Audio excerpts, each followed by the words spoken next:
it is this effective because of the prior groundwork that we've done. This is why I do so much groundwork with these horses.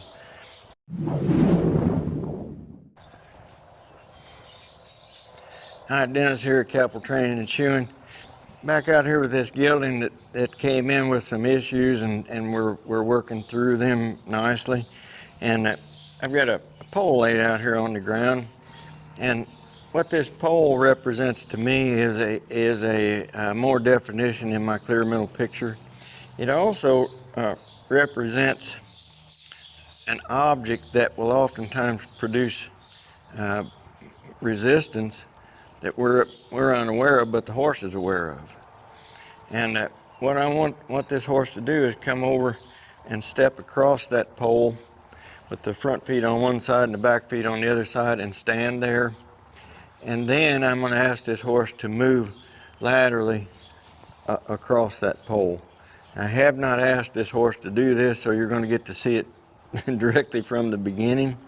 And right now, this horse is in a pretty good frame of mind. So I'm gonna just ask this horse to come forward. You see, I told the horse to come forward with my hand, and then I just raised up my energy behind that shoulder. Now he's gone over there and he's got in position. He stopped there, and the reason that he stopped is because that pole is there. So I'm gonna ask him to come forward here again. He's looking at me and he's wanting to avoid going across that pole. That's why he's moving his hip. I'm going to ask him to come forward. I've got energy coming there. Now, he sat up and his nose came across that pole. He moved his shoulders away. So there was the horse stepping into my release. Okay, stepping into my release, and now that horse is getting more opportunity to stand there and enjoy what comes when he listens to my suggestion. So this time spent here, horse training is a whole lot about storytelling. If you get a horse to do something you want and you stop and come up with a story to tell, while you're telling your story, this horse gets the benefit of it. So that's why horseshoers or horse trainers, horseshoers too, all of us are storytellers, because we need to spend a lot of time with our horses here doing nothing. While we're standing there doing nothing, it gets kind of boring. So we'll come up with stories to tell. So anyway, let's ask him to come forward here. Perfect. Now, that's a bit unusual for the first time you ask a horse to do something like this. Normally they either don't want to come across it or they go on by. If this horse had gone on by, I'd have simply blocked off the front.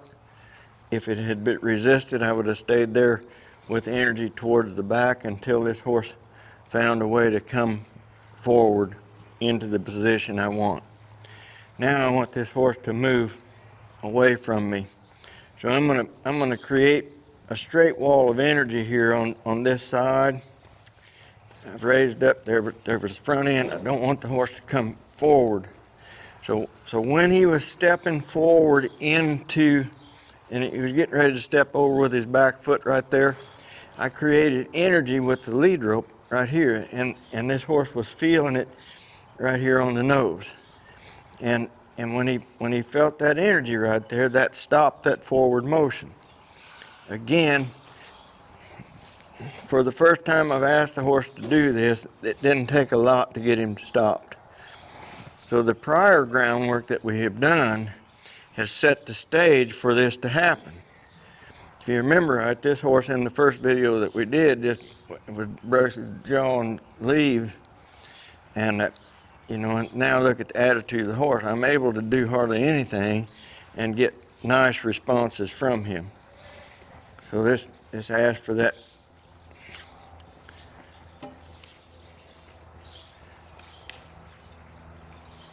Each time there was try, this horse felt the release.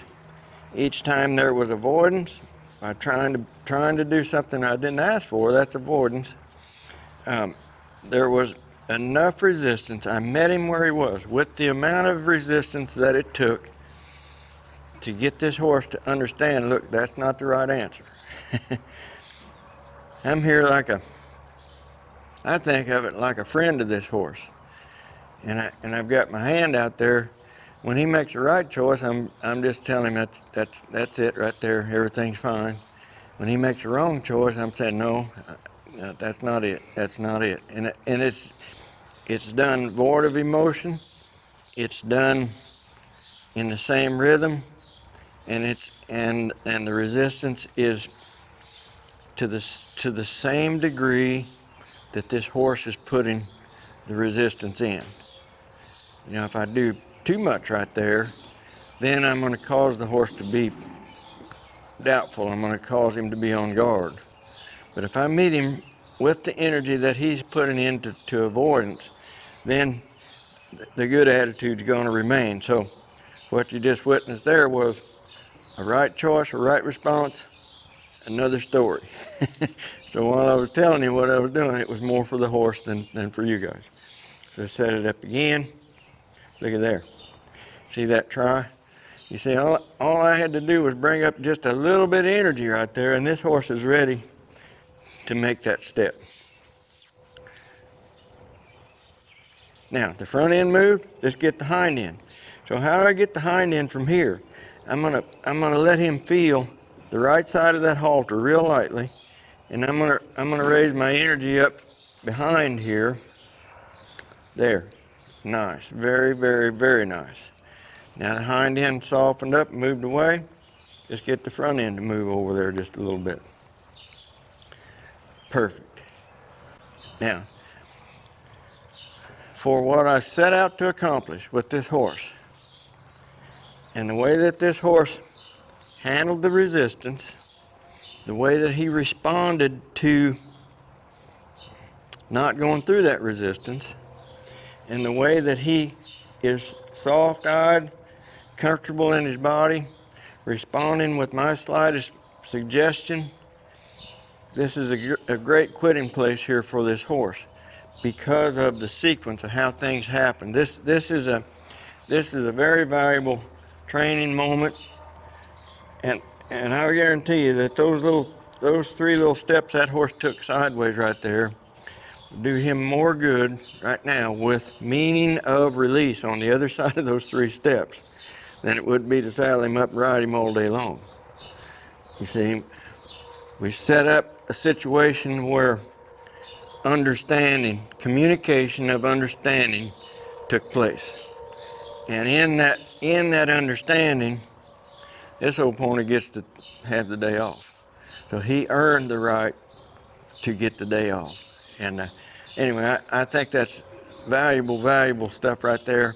And it is this effective because of the prior groundwork that we've done. This is why I do so much groundwork with these horses, because if we can develop this attitude, if we can develop the understanding, the communication, I mean the real communication down to their feet with a willing attitude, a soft feel, then when you get on, that same feel is going to carry place.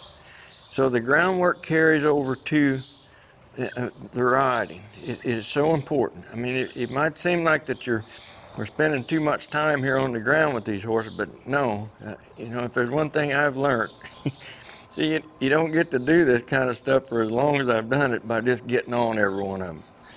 You know, you've got to start thinking sometime and figure out how can we communicate with these horses in a way that is going to keep them happy and us safe.